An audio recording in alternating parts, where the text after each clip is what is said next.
And welcome back. It is time for Pickem, and this, of course, is where Jason and I go head-to-head in some friendly, mostly competition. Well, and don't forget, though, you could play, too. Go to Jason's blog on midcosports.com and make your picks. If you beat Mr. Andera, you'll be entered into a drawing for some great prizes from Midco Sports Network. We're looking a little further down the road this week, Jason. Of course, these games scattered throughout the holiday seasons. We won't see you again until the new year, so we want to take a look at some of these. Don't want to miss our chance to talk about them.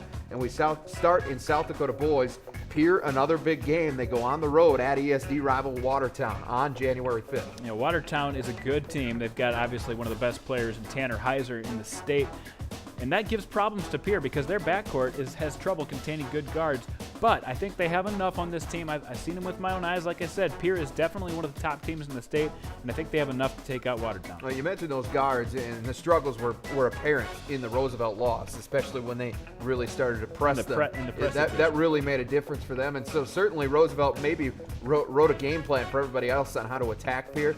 But I think it's a wake-up call for the Governors. I think they bounce back. I think they get the win in this one over Watertown, so we agree on that one. In our South Dakota girls game, Mitchell at Washington. This is a rematch of last year's AA championship game. It's coming on January 4th, and should be a good one again. I think pretty much everybody agrees these are the top two teams in the state. Yeah, everybody agrees they're the top two teams, and almost everybody agrees that Mitchell is the top team in the state.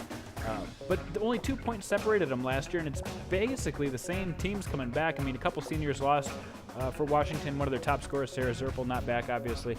But they've got so many good players coming up, and they've got so many good players they can rotate through. I think the home court advantage does it for Washington in a very narrow victory. I agree it's going to be close, but I'm on the other side of the fence. I'm going Mitchell. The Colonels have done nothing to show that they're not the best team at this point. Not that I'm saying they are, but they've lived up to the hype to this point. They've won their games by an average of 33 points to this point. So we differ. Both teams have dominated, but true. It's been early in the season. We got to move forward. North Dakota boys game. It's Beulah at North Star. It's coming up Friday night on December 21st, and this again a rematch of last year's B championship. And again, I think the home court advantage gets it done. I think North Star is a little bit better, a little bit deeper, and Jacob Hagler is just a star to watch.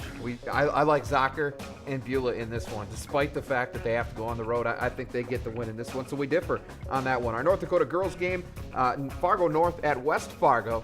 And this is interesting because of the play of Fargo North lately. Both teams very deep, but I think Kira Larson's the X factor here. I think she gets it done on the boards. Nobody can handle her inside. Give me Fargo North. I go West Fargo on this one. I think they lost to a good team in Shanley, but I think they bounce back here and get the win. And finally, our upset special. Take it away. I'm going to go with Freeman over Canastota. I think Canastota is one of those teams that maybe is a little bit overrated, and Freeman can shoot the ball. They showed that they can hang with Viber Hurley. They're going to take them out. Personally, I like the Century boys over the St. Mary's boys in a Bismarck rivalry game. I like the depth of the Patriots in this one. All right, well, that's going to do it for us for 2012. We'll see you back here in 2013.